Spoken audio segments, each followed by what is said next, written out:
PCW న్యూస్కి స్వాగతం. 27న జరిగే బీఆర్ఎస్ బహిరంగ సభ ద్వారా మరొకసారి ప్రజల్ని కేసీఆర్ మోసం చేయడమని పరకాల ఎమ్మెల్యే రేవూరి ప్రకాష్ రెడ్డి అన్నారు. పరకాల ఎమ్మెల్యే క్యాంప్ ఆఫీసులో విలేకరుల సమావేశం ఏర్పాటు చేసి ఈ సందర్భంగా ఎమ్మెల్యే మాట్లాడారు. కేసీఆర్ ఖమ్మం ఆసుపత్రిలో ప్రారంభమైంది. ఆ రోజు దీక్ష విరమించడం, జ్యూస్ తాగడం, ఆ రోజు వీడియోలు కూడా రిలీజ్ అయ్యాయి. ఉస్మానియా విద్యార్థులు కేసీఆర్ శవయాత్రలు కూడా ప్రారంభించారని ఆయన కేసీఆర్పై మండిపడ్డారు. ఈ కార్యక్రమంలో కాంగ్రెస్ సీనియర్ నాయకులు పాల్గొన్నారు. చంద్రశేఖరరావు గారు 27వ తారీఖున వెంకతుర్తి దగ్గర ఒక బహిరంగ సభ ద్వారా మరొక్కసారి తెలంగాణ ప్రజలను మోసం చేసే ప్రయత్నం చేస్తున్నాడు అనేది చాలా స్పష్టం. ఎప్పుడో ప్రజలలో టీఆర్ఎస్ బై బీఆర్ఎస్ పార్టీ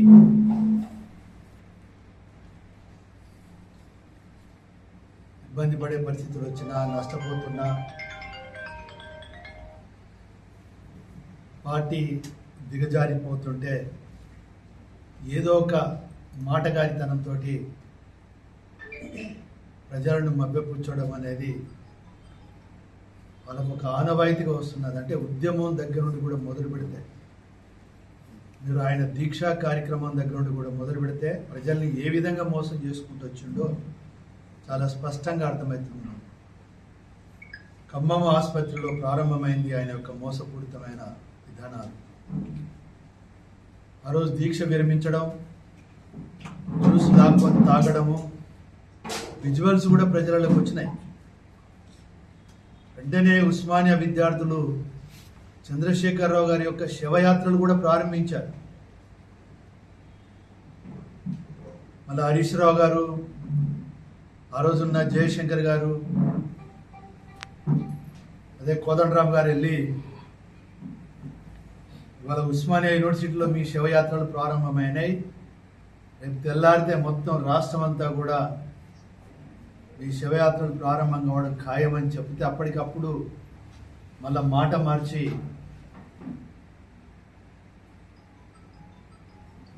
మరి హాస్పిటల్కి వచ్చి రోజు గ్లూకోజ్ ఎక్కించుకుంటూ దీక్ష చేసిందని చెప్పి మోసం చేయడంతో ప్రారంభం. అదే కాకుండా మీరు చూస్తే అధికారంలోకి వస్తే ఎన్నో కార్యక్రమాలు చేస్తామని అన్నారు. ఈరోజు ఈ గవర్నమెంట్ను సంవత్సర కాలంలో ఆర్థికపరమైన ఇబ్బందులున్నా ఇప్పటికే 6 గ్యారెంటీలలో మెజార్టీ స్కీమ్స్ అమలు పరుస్తున్నా ప్రజల్ని మోసం చేసిందని చెప్పి మాట్లాడుతున్నాడు. సంవత్సరము 4 నెలలు మాత్రమే అయింది, 5వ నెల నడుస్తున్నది. ఆయన 10 సంవత్సరాలు ఇచ్చిన ఏ ఒక్క వాగ్దానం కూడా సరిగ్గా నెరవేర్చలే. రేపు నేను డిమాండ్ చేస్తున్న కాంగ్రెస్ పార్టీ పరంగా మీరు సభ ప్రారంభించేదానికన్నా ముందు ఒక ప్రెస్ మీట్ పెట్టి మీరు 2014 కన్నా ముందు 2018లో ఎన్ని వాగ్దానాలు చేశారు, ఏ వాగ్దానాలు మీరు నెరవేర్చారు, ప్రజలకు జవాబు చెప్పిన తర్వాత మీరు బహిరంగ సభ నిర్వర్తించడం అనేది ఒక పద్ధతిగా ఉంటుంది. లేకుంటే ఒక రకంగా చెప్పాలన్నా అనైతిక సభ అని చెప్పి అనొచ్చు. దాన్ని నైతికత లేకుండా మీకున్న వాక్చాతుర్యంతో ప్రజలను మభ్యపుచ్చి మోసపుచ్చి మళ్ళా పుంజుకోవాలని ప్రయత్నం చేస్తున్నారు. ఇవాళ మనిషికి ఒకటికి 400 రూపాయల చొప్పున ఇచ్చుకుంటూ డబ్బులతోటి ప్రజల్ని మొబిలైజ్ చేసి మీరు బలంగా నిరూపించుకోవాలనుకుంటున్నారు. పార్టీ బలం పెరిగిందని చెప్పి క్యాడర్ను కూడా మోసం చేసి, లీడర్లను మోసం చేసి పార్టీని కాపాడుకోవాలనే ప్రయత్నం మీరు చేస్తున్నారు. మీరు ఎన్ని ప్రయత్నాలు చేసినా ప్రజలు పాత రోజులు మర్చిపోరు. అందులోంచి సూటిగా నేను అడుగుతున్నాను. ఆ రోజు మీరు చెప్పారు తెలంగాణ రాజు వచ్చిన వెంటనే తెలంగాణలో ప్రతి ఒక్క నిరుద్యోగ యువకుడికి ఇంటికో ఉద్యోగం ఇస్తానని చెప్పి అన్నారు. మీరు నెరవేర్చారా? దళిత ముఖ్యమంత్రి చేస్తాము అని అన్నారు. దళిత ముఖ్యమంత్రి చేశారా? దళితులకు 3 ఎకరాల భూమి ఇస్తామని అన్నారు. 3 ఎకరాల భూమి ఇచ్చారా? పడతలేవు అని చెప్పి మా గగ్గోలు పెడితే రైతులకు బేడీలేసి జైలుకు పంపించినావు.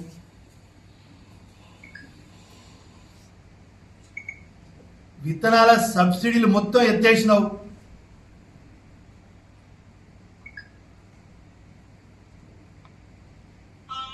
రైతు పక్షపాతిని నీకు నువ్వు సర్టిఫికెట్ ఇచ్చుకున్నావు, కానీ రైతుల నిలువల ముంచిన రైతులను మోసం చేసిన నాయకుడివి నీ కుటుంబం కానీ మీరు కానీ.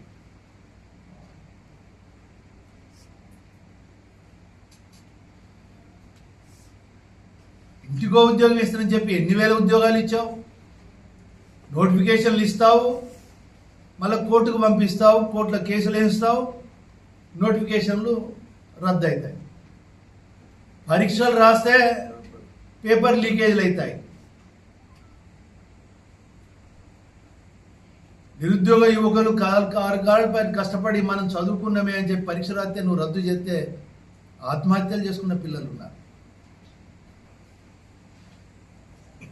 కేంద్రంతో లేనిపోయింది ఒక వర్షాకాలం పూర్తవుతుంది, యాసింగికి నువ్వు ఎంత ఎత్తావు చెప్పు కోటమ్మాకు అని చెప్పి ఐకేపీ సెంటర్లు ఓపెన్ చేయకుండా రాజకీయం చేస్తే ఈ బీజేపీ బీఆర్ఎస్ యొక్క రాజకీయాల్లో అమాయకులైన రైతులు వడ్ల కల్లాల మీద గుండెలాగి చనిపోయిన మాట వాస్తవం కాదా? నీ కాన్స్టిట్యున్సీలోనే గజ్వేల్ కాన్స్టిట్యున్సీలో ఉన్న రైల్వే గేట్ దగ్గర అమాయకమైన పిల్లలు ట్రైన్ యాక్సిడెంట్లు చనిపోతే కనీసం మందలిచ్చిన పాపన పోలేదు. నువ్వు కాదు, నీ కొడుకు కాదు కదా, నీ ఎమ్మెల్యే కూడా పోలేదు. అదేవిధంగా మనం చూస్తే కొండగట్టు బస్సు యాక్సిడెంట్ అయితే ఒక్కడన్నా పోయి మందలిచ్చిన ప్రాపాన ఉన్నారా? ఎంతమంది చనిపోయింది? అంత రాక్షస గుణం నీది, అంత దుర్మార్గమైన వ్యక్తివి.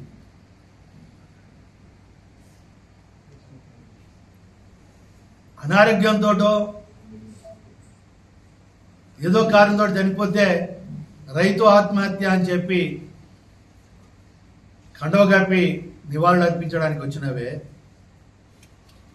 నీ 10 సంవత్సరాల కాలంలో చూస్తే దేశంలోనే అత్యధికంగా రైతు ఆత్మహత్యలు జరిగిన రాష్ట్రం తెలంగాణ అని చెప్పి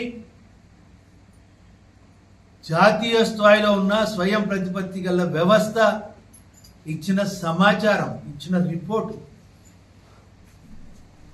అంత రైతు వ్యతిరేక ప్రభుత్వం ఇది. రైతులు ఉసురు పోసుకున్న ప్రభుత్వం, విద్యార్థులను ఉసురు పోసుకున్న ప్రభుత్వం. అంతెందుకండి, చిన్న పిల్లలు తినే తిండిని కూడా పట్టించుకోలేదు మీరు.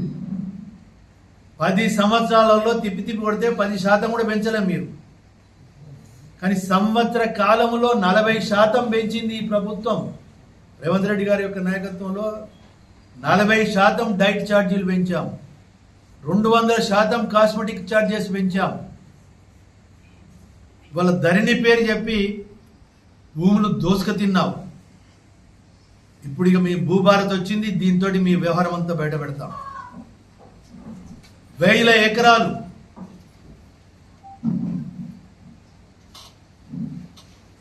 పిఓపి కింద పెట్టేసేసి రైతులను భయభ్రాంతులకు గురి చేసేసి మీరు రిజిస్ట్రేషన్లు చేసుకున్నవి కూడా ఉన్నాయి. అవి కూడా అన్ని బయటకు వస్తాయి. ధరణిని మీ స్వార్థం గురించి తీసుకొచ్చుకున్నారు. ధరణి పేరు చెప్పి ధరణిలో చాలా రకాల భూములకు సమస్యలు సృష్టించి పంచాయతీలు పెట్టించి మళ్ళీ మీ నాయకులే మీరే కొనుక్కొని హైదరాబాద్ చుట్టుపక్కల అయితేనేమో కొడుకు, అల్లుడు, బిడ్డ బీఆర్ఎస్ నాయకుడు. ఇక నియోజకవర్గాలకు వస్తున్నామో ఇక్కడ ఉన్న స్థానికంగా ఉన్న శాసనసభ్యులు, నాయకులు ధరణి అడ్డం పెట్టుకొని ఏ విధంగా బడుగు బలహీన వర్గాల యొక్క భూములు కూడా దోసుక తిన్నారో ఇవాళ అన్నీ కూడా బయటకు వస్తున్నాయి. ఇలాంటి వ్యక్తివి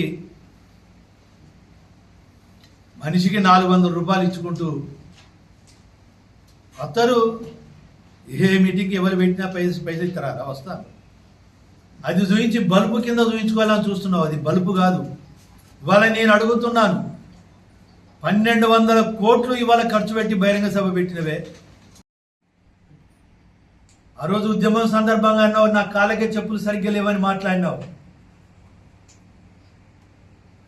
కానీ ఇవాళ ఇన్ని వేల కోట్లు ఖర్చు పెట్టి 10 లక్షల మందిని మొబిలైజ్ చేస్తారని మాట్లాడినవే. మనిషికి 400 అంటే ఎన్ని వేల కోట్లు అవుతున్నాయో వాళ్ళ ప్రజలే ఆలోచించాలి.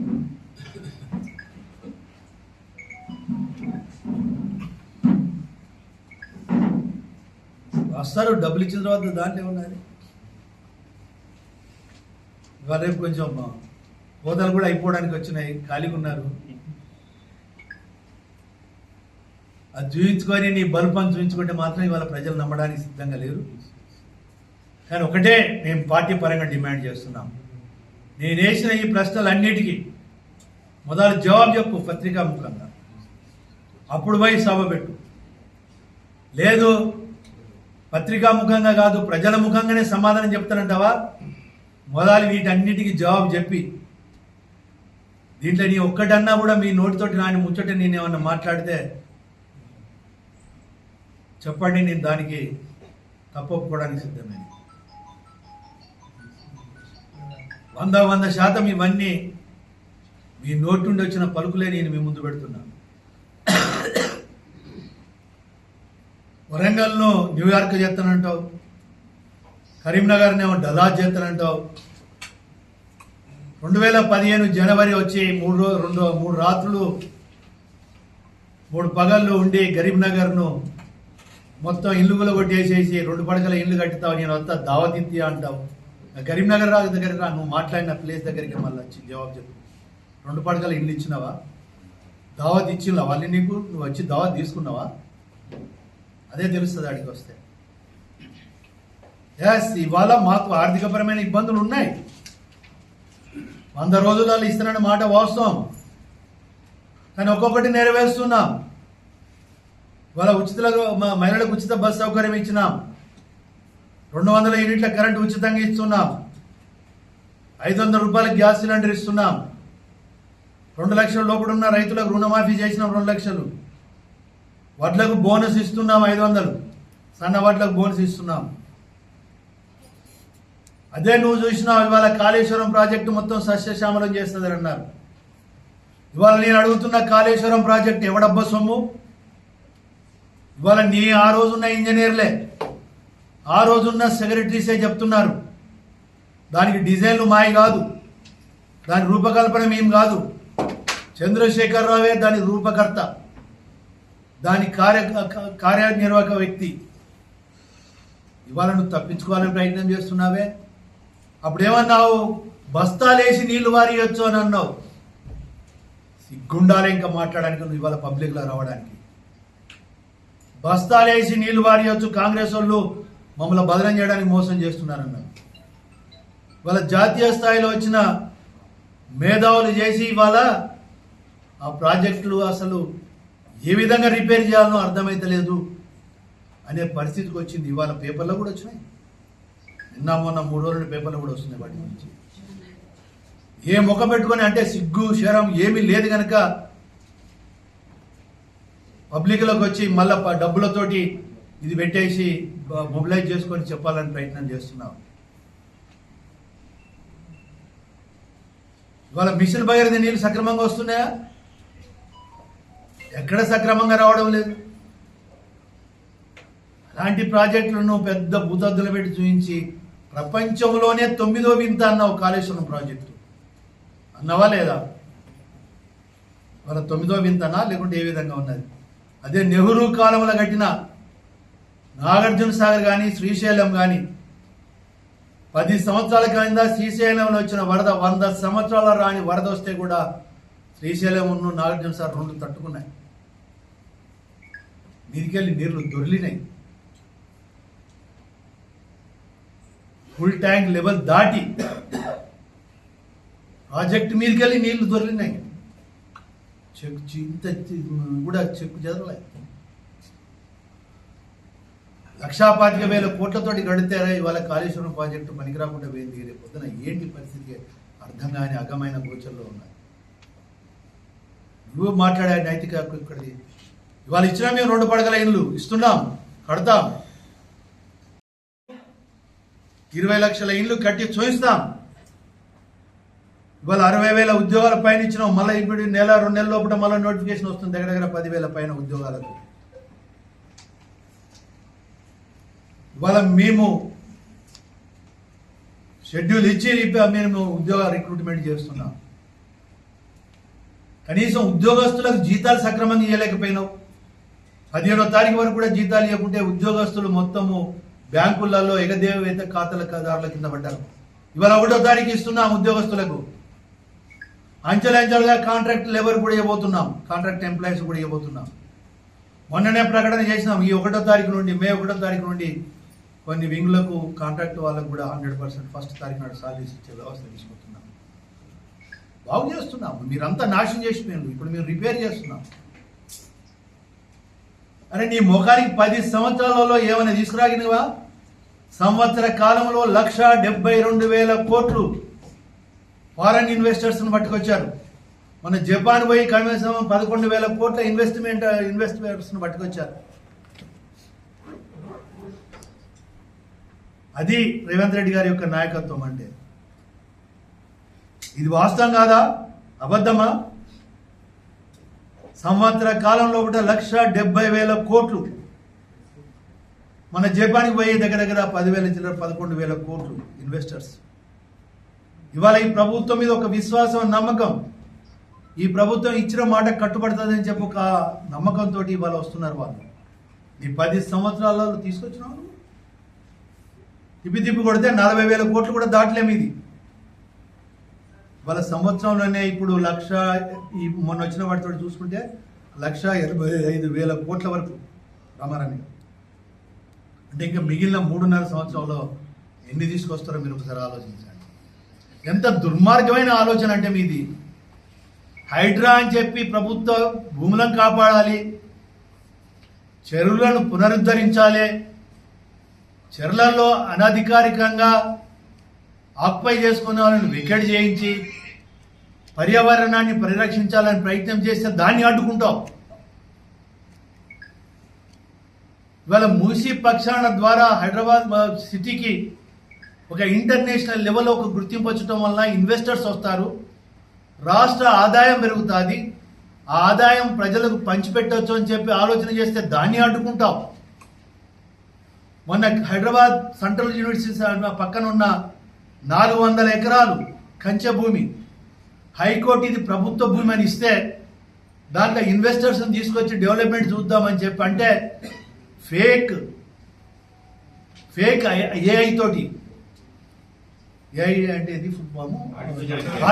ఆర్టిఫిషియల్ ఇంటెలిజెన్స్ తోటి జింకలు ఉరికినట్టు, కుక్కలు పట్టుకున్నట్టు క్రియేట్ చేసి మాట్లాడతావే. గంత దుర్మార్గుడివి, రాక్షసత్వం ఇది. రాక్షస ఆనందం పొందుతున్నావు. ఈ రాష్ట్రాన్ని ఎదగకుండా చేస్తున్నావు. ఈరోజు ఈ రాష్ట్రాన్ని ఎదగకుండా చేసే నంబర్ 1 కుట్ర చేస్తున్నావు నువ్వు.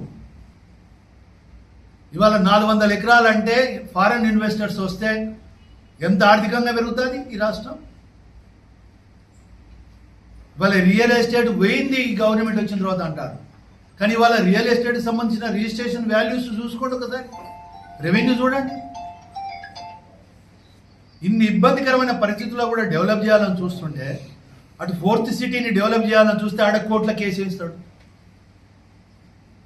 అవునండి, ఒక దగ్గర ఒక 15,000 ఎకరాలలో ఒక సిటీ డెవలప్ చేయాలంటే రోడ్లు వేయరా? దాని మీద కోర్టుకు వాళ్ళనే పంపిస్తాడు, వాళ్ళ మనుషులు బ్యాక్ డోర్లు డబ్బులు పెట్టి అది అడ్డుకోవాలని ప్రయత్నం చేస్తాడు. అవును, 100% పర్యావరణాన్ని రక్షిస్తాం, పెంచుతాం. పర్యావరణ గురించి ఏమైనా నష్టం జరిగితే మాట్లాడవచ్చు, తప్పలేదు. కానీ ఆ యూనివర్సిటీ పిల్లల్ని ఎగదోసి వాళ్ళతోటి ధర్నాలు చేయించి ఈ ప్రభుత్వాన్ని ఇబ్బంది పెట్టించేసి వాళ్ళు అడ్డుకోవాలని చూస్తున్నాం. ఎన్ని రకాల కంటే అన్ని రకాలుగా కోట్లను చట్టాలను అడ్డం పెట్టుకొని ఈ ప్రభుత్వాన్ని ముందుకు పోకుండా సంఖ్యలు కాళ్ళకు గొలుసులు వేస్తున్నావు, కాళ్ళల్లో కట్టెబెడుతున్నావు నువ్వు. నిజంగా నేను 93 నుండి ప్రత్యక్ష రాజకీయాలలో ఉన్నా. ఇంత దుర్మార్గమైన ఆలోచన గల నాయకత్వాన్ని నేను చూడలే. ఇంత దుర్మార్గమైన ఆలోచన గల కుటుంబాన్ని చూడలేని. ఎంత కుట్రపూరితమైన ఆలోచన. ఆ ఫామ్ హౌస్లో కూర్చొని కుట్రపూరితమైన ఆలోచనతోటి డబ్బులు ఇచ్చి పెట్టుబడి పెట్టి ఈ ప్రభుత్వాన్ని అప్రతిష్ట పాలు చేయడానికి ప్రయత్నం చేస్తున్నావు. ఎంత దుర్మార్గుడు అంటే రాజకీయాలను ఒక వ్యాపారంగా మలుచుకున్న వ్యక్తి. అరే కనీసం నైతికత ఉండాలండి. కులగణన చేసినాం. కులగణన చేస్తే 52% ఉన్న బీసీ వర్గం 56% వచ్చి ఫార్వర్డ్ కమ్యూనిటీస్ పర్సంటేజ్ తగ్గితే దాన్ని విమర్శించి దాన్ని ప్రజలలో తప్పుడు భావాలను పంపించడానికి ప్రయత్నం చేసినవే. ఎంత దుర్మార్గమైన ఆలోచన అండి. నువ్వు చేసింది ఏంటి? ఒక్కరోజు ఉదయం 6 గంటల నుండి సాయంత్రం 6 గంటల వరకు మొత్తం సమగ్ర సర్వే చేస్తున్న సకల జనుల సమగ్ర సర్వే అని చెప్పి అరబ్ కంట్రీస్లో ఉన్న వాళ్ళు కూడా వచ్చిండ్రు. ఏం చేసినావు? ఆ రిపోర్టు క్యాబినెట్ ముందు పెట్టినావా? అసెంబ్లీలో పెట్టినావా? కానీ ఇవాళ ఈ ప్రభుత్వం కుల గణన అనేది 50 రోజులు ఒక యజ్ఞంలాగా చేసి 150 ఇళ్లకు ఒక ఎన్విలేటర్ని పెట్టి, అదేవిధంగా చూస్తే 1,07,000 మందితోటి ఎన్యుమరేషన్ చేయించాం. 10,000 మంది పైన మానిటరింగ్ సెల్స్ పెట్టి మానిటరింగ్ చేసిన క్లస్టర్ ఆఫీసర్స్ని పెట్టి ఇవాళ క్యాబినెట్లో తీర్మానం చేసి క్యాబినెట్ అప్రూవ్ తోటి అసెంబ్లీని తీసుకొచ్చి అసెంబ్లీ తీర్మానం చేసి మళ్ళీ దాన్ని గవర్నర్ గారు పంపించి మళ్ళీ శాసనసభలో చట్టం చేసి 42% ఇవాళ బీసీలకు చట్టబద్ధత కల్పిస్తున్నాం. ఇవాళ కేంద్రానికి పంపించినాం. ఇది నిబద్ధత అంటే ఈ ప్రభుత్వం యొక్క ఎస్సీ కులగణనకు సంబంధించి వర్గీకరణ గురించి 35 సంవత్సరాల ఉద్యమం అండి. 35 సంవత్సరాల ఉద్యమాన్ని వాళ్ళ ఎస్సీ వర్గీకరణ కూడా చేసి ఎస్సీలను కూడా న్యాయం చేసినాం ప్రతి ఒక్క వర్గానికి. ఇది రేవంత్ రెడ్డి గారి యొక్క నాయకత్వం, ఇందిరమ్మ ప్రభుత్వం అంటే. ఇలాంటి ప్రభుత్వాన్ని నువ్వు మాట్లాడేది, విమర్శించేది. ఇంకా సహకరించు. నీకున్న 80,000 పుస్తకాలు చదివినావు. ఆ 80,000 పుస్తకాలు మంచి తెలుగుకు ఉపయోగిస్తాం అనుకున్నాం, కానీ దుర్మార్గమైన చర్యలకు ఉపయోగిస్తున్నావు నీ తెలివంతా. మంచి మేధావి, నేను కాదంటలేను. ఆ మేధావితనాన్ని ఏం చేస్తున్నావు? నీకున్న నాలెడ్జ్ను ఈ ప్రభుత్వాన్ని అప్రతిష్టపాలు చేయడానికి, ఈ రాష్ట్ర ప్రజల యొక్క భవిష్యత్తు జీవితాలతోటి ఆడుకుంటున్నావు. ఒక దుర్మార్గమైన ఆలోచనతోటి పోతున్నావు. ఇది పద్ధతి కాదు. అది నిజాయితీగా చేయి రాజకీయాలు, తప్పులేదు. ఈ ప్రభుత్వం తప్పులు చేస్తే బయట పెట్టు, సూచనలు ఇయ్యి, సలహాలు ఇయ్యి, ప్రజలలో పెట్టు, తప్పులేదు. కులగణన ఎదుర్కొంటావు, ఎస్సీ వర్గీకరణ అడ్డుకుంటావు, మూసీ నదిని అడ్డుకుంటావు, పక్షాలను హైడ్రాను అడ్డుకుంటావు. ఏంది దుర్మార్గమైన ఆలోచనలు? కంచె భూములను అడ్డుకుంటావు తప్పుడు ప్రచారంతో, ఫేక్ న్యూస్ క్రియేట్ చేసి. ఎంత దుర్మార్గుడు అంటే రాక బయటకు వచ్చిండు ఒకరోజు. మీరందరూ గుర్తు చేసుకోవాలి. సోషల్ మీడియాలో ఒకటి మొదలుపెట్టిండు ప్రజాభిప్రాయాన్ని. రేవంత్ రెడ్డి గారే పెట్టారు. గత ప్రభుత్వం బాగున్నదా, ఈ ప్రజాపాలన బాగున్నదా అని అంటే 75% గత ప్రభుత్వానికి మంచిగా వచ్చింది, ఈ ప్రజాపాలనకు 35% వచ్చిందని మాట్లాడినవే. ఎంత ఫేక్ న్యూస్ క్రియేట్ చేసినావు. నిజమేనాయా? ఈ ప్రభుత్వం మీద 75% వ్యతిరేకం ఉంటుంది కదా. నీకు దమ్ము ధైర్యం ఉంటే నీ 35 మంది ఎమ్మెల్యేలతో రాజీనామా చేయించి మళ్ళీ రా బరిలోకి. నీకే కాస్త కూడా ఈ ప్రభుత్వం ప్రజలలో ఫెయిల్ అయిందని అనుకుంటే నీ ఉన్న ఎమ్మెల్యేని రాజీనామా చేయి, ఇంక్లూడింగ్ యూ. నీకు అలవాటే కదా. ఆ రోజు రాజీనామా చేసి మధ్య వచ్చినావు కదా, ప్రజల అభిప్రాయం కోరుకున్నావు కదా. ఈరోజు నిజంగా ఈ ప్రభుత్వం ఫెయిల్ అయిందని చెప్పి నువ్వు బాగుంటే 1000 కోట్లు పెట్టి బహిరంగ సభ పెట్టి ప్రజలను మోసం చేయడం కాదు. నిజంగా నీ కాస్త రాజకీయ నైతికత ఉన్నా, రాజకీయ నిబద్ధత ఉన్నా నీ మొత్తం ఎమ్మెల్యేస్ రాజీనామా చేసి రండి గ్రౌండ్లకు. రాజీనామా చేసి అప్పుడు నిరూపించుకో, ఇది ప్రజల అభిప్రాయము, మమ్మల్ని గెలిపించిండ్రు, మీ గవర్నమెంట్ ఇప్పుడు రద్దు కావాలి అని అండి. అది మొగోడి పని అంటే. ఆ దమ్ము ధైర్యం ఉంటే అట్లా చేయి. అంతేగాని దోసుకు తిన్న డబ్బుతోటి ప్రజలకు పంచిపెట్టుకుంటూ రండి నా మీటింగ్ అని చెప్పి పిలుచుకోడు. అదేవిధంగా నీ బలం కాదు, నీ అవినీతితో సంపాదించిన సొమ్ము బలం అది.